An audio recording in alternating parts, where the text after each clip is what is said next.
이번 시간에는 십성과 육친에 대한 부분에 대해서 잠시 언급을 한번 해보도록 하겠습니다.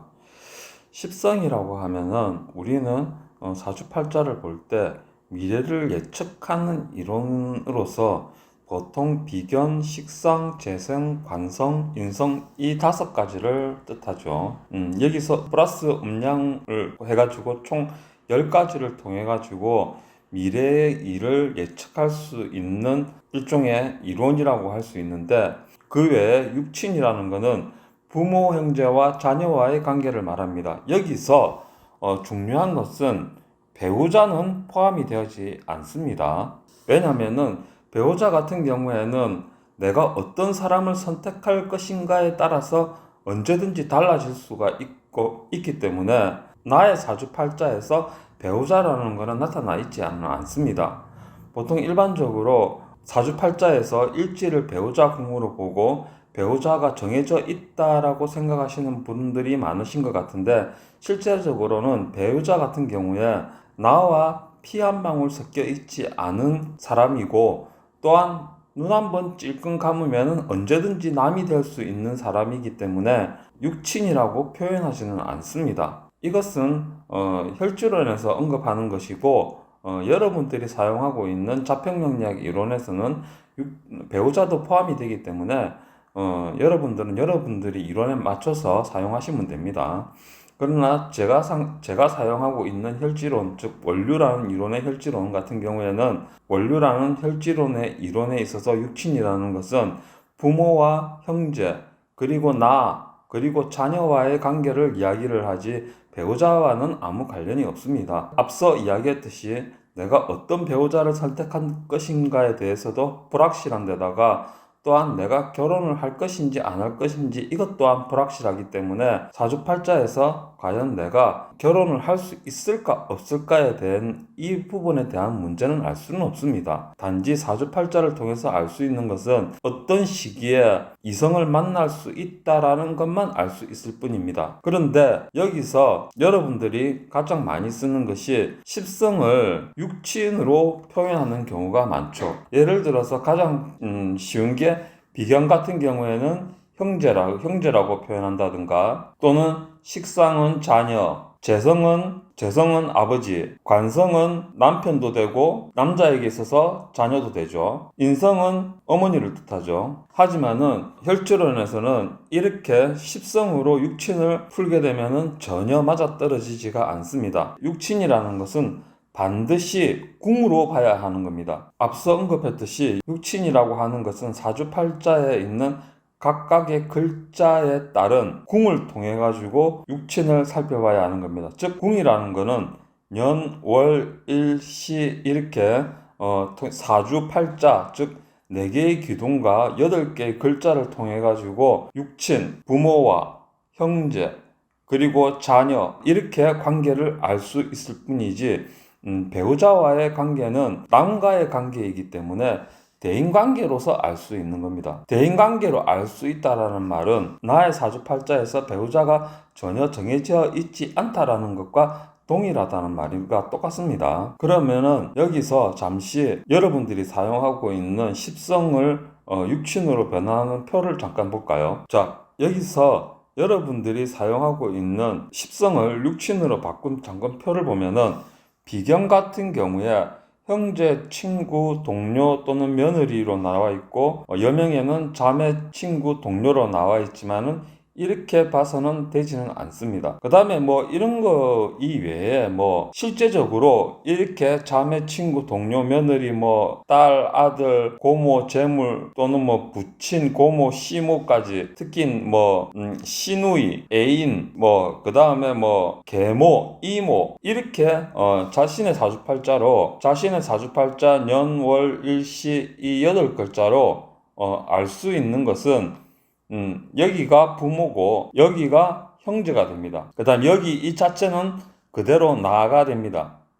여기는 자녀궁이 되죠. 이처럼 육친의 관계를 알아보는 것은 반드시 이 10개의 십성으로 육친의 관계를 알아봐서는 안 되며, 반드시 사주팔자의 이 8가지의 글자의 각각의 궁을 통해 가지고 육친을 알아봐야 되는 겁니다. 예를 들어서 사주팔자에 편재가 없다고 한다면은 아버지가 없다는 말과 똑같다고 볼 수가 있겠죠. 그러면 여러분들 같은 경우에는 편재가 없으니까 아버지의 덕이 약하다 또는 아버지와 인연이 그다지 없다라고 생각할 수도 있을지 모르겠습니다만은 실제적으로는 그렇지는 않습니다. 여기 연주가 부모를 뜻하기 때문에 여자분일 경우에는 아버지가 지지가 되고 남자분일 경우에는 아버지가 연간이 됩니다. 이렇게 연주를 보고 그 다음에 일간과 오행상생상격을 통해 가지고 부모와의 관계를 알아볼 수가 있는 겁니다. 쉽게 말해서 일간이 경금이고 연간이 병화다. 그 다음에 남자의 경우 이런 사주가 있다고 했을 경우에 이 병화는 아버지가 됩니다. 그러면은 화극금 해가지고 아버지가 나를 극을 하고 있기 때문에 나의 입장에서는 아버지에 대해서 상당히 스트레스를 받고 있다는 이야기가 되고 그 다음에 어머니 같은 경우에는 토생금 하고 있죠. 토생금을 하고 있기 때문에 어머니 같은 경우에는 나에게 상당히 잘해주고 있다라고 표현이 할 수가 있는 겁니다. 십성을 육친으로 봐서 이 자리에 편재가 있다. 그러면은 아버지가 자녀궁에 있기 때문에 아버지가 철이 없다라든가 또는 아버지와 인연이 약하다든가 이런 식으로 봐서는 안 되는 겁니다. 내가 태어난 거는 사주팔자에 십성이 어떠한 십성이 있고 없고 그것과는 상관없이 분명히 부모가 있기 때문에 내가 태어난 것이기 때문에 연주, 즉 부모 자리는 항상 존재를 하는 겁니다. 무슨 말인가 하면은 사주팔자에 재성이 있고 없고 이것에 따라서 달라지는 것도 아니고 사주팔자에 재성과 인성이 있느냐 없느냐에 따라서 부모와의 덕이 있고 없고를 논하는 것이 아니고 영주에 따라서 그 다음에 내가 남자냐 여자냐에 따라서 오행상생을 통해 가지고 부모의 덕을 논할 수가 있는 겁니다. 그렇기 때문에 십성으로 육친의 관계를 논하게 되면은 반드시 무언가가 맞지 않다고 할 수가 있고 그리고 육친을 통해서 알 수 있는 것은 반드시 앞서 언급했듯이 부모님, 그 다음에 그 다음에 자녀 이렇게 이 관계만 알 수 있을 뿐이지 부모님과 연관된 이모라든가 고모 또는 숙모 이런 분들과의 관계는 전혀 알 수가 없습니다. 특히 또 장인이나 장모님과의 관계 또는 시아버지와 시어머니와의 관계 이런 관계 또한 알 수가 없는 겁니다. 내가 알 수 있는 거는 육친으로서 알 수 있는 거는 반드시 사주팔자의 이 8글자 각각의 궁을 통해서 살펴봐야 되고 그것을 통해서 알 수 있는 것은 기본적으로 부모님, 어머니, 아버지 그리고 그리고 자녀들과의 관계는 나와 핏줄이 연결이 되어 있기 때문에 사주팔자에서 육친의 관계를 알 수가 있는 겁니다. 사이가 좋으냐 또는 사이가 나쁘냐 어떻게 나를 대하는 것지 이런 것들을 이 사주팔자의 궁을 통해서 알 수가 있는 겁니다. 하지만은 십성으로 파악을 하게 되면은 많은 오류가 생기게 됩니다. 물론 제가 말하는 것은 혈지론에 한정이 되어 있습니다. 즉 원류라는 혈지론에 한정이 되어 있습니다. 여러분들 같은 경우에는 육친을 십성으로 표현하는 경우가 많고 단지 배우자만 일지궁을 보는 그런 이상한 형태를 취하고 있는데 여러분들이 쓰는 이론에서는 여러분들이 쓰는 이론이 맞기 때문에 굳이 제가 쓰는 이론에 맞추어서 그것을 살펴볼 필요는 없습니다. 그러면은 실제 사주를 보면서 부모, 형제와 자녀와의 관계를 알아보도록 하겠습니다. 자, 이 사주를 보고 한번 알아보도록 할까요? 일간 병화는 나를 뜻합니다. 남자 사주입니다. 그 다음에 이 자리가 아버지가 됩니다. 그 다음에 이 자리가 어머니가 되죠. 그 다음에 이 자리가 동성 형제. 그 다음에 이 자리가 이성 형제. 그 다음에 이 자리가 첫째 자녀. 그 다음에 이 자리가 둘째 자녀.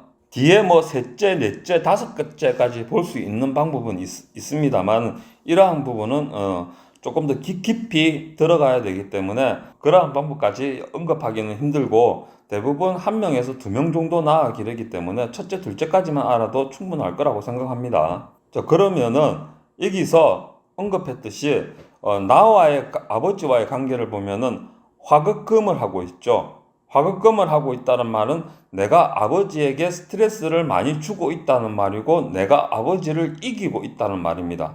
그 다음 역시 화급금을 하고 있죠. 그러면은 이 사람은 아버지 어머니가 이 사람 앞에서는 크게 힘을 쓰지 못하고 늘 이 사람 앞에서 끌려다니고 있다라는 것을 말해줍니다. 그 다음에 동성형제 같은 경우도 금이기 때문에 동성형제도 끌려다니고 있다고 봐야 되겠죠. 예. 이 사람한테서 끌려다니고 있다고 봐야 되는 겁니다. 그렇지만은 여자 형제 같은 경우에는 어떻습니까? 수국화하죠. 예를 들면은 내가 동성 형제나 아버지 또는 어머니한테는 내가 이기고 있지만은 여자 형제는 나를 극하기 때문에 여자 형제 앞에서는 내가 힘을 못 쓰고 있다라는 이야기입니다. 그 다음에 이 자체는 나를 뜻하기 때문에 다른 의미는 없습니다. 그 다음에 이 같은 경우에는 자녀도 이렇게 되지만은 연하의 동생, 그 다음에 동성을 말하는 거죠. 그 다음에 연하의 동생인데 이거는 이성을 말하는 거죠. 즉 밑에 보면은 내가 결혼을 해가지고 자녀를 낳게 되면은 첫째 자녀는 수국화하고 있기 때문에 나는 첫째 자녀를 이길 수가 없고, 그 다음에 둘째 자녀 같은 경우에는 비견이죠. 비견이기 때문에 둘째 자녀와 상당히 친하게 잘 지내고 있다라는 거 보시면 됩니다.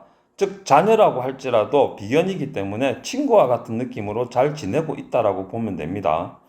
그 다음에 사회생활을 할 때 연하의 동생과의 관계를 보면은 남자 즉 동성과의 관계에서 연하와의 관계를 보면은 주로 위의 형들은 내가 이끌고 다니는 경우라고 할 수 있겠지만은 아랫 동생들 같은 경우에는 수국화하기 때문에 내 입장에서는 상당히 부담스러운 사람들이라고 할 수 있습니다.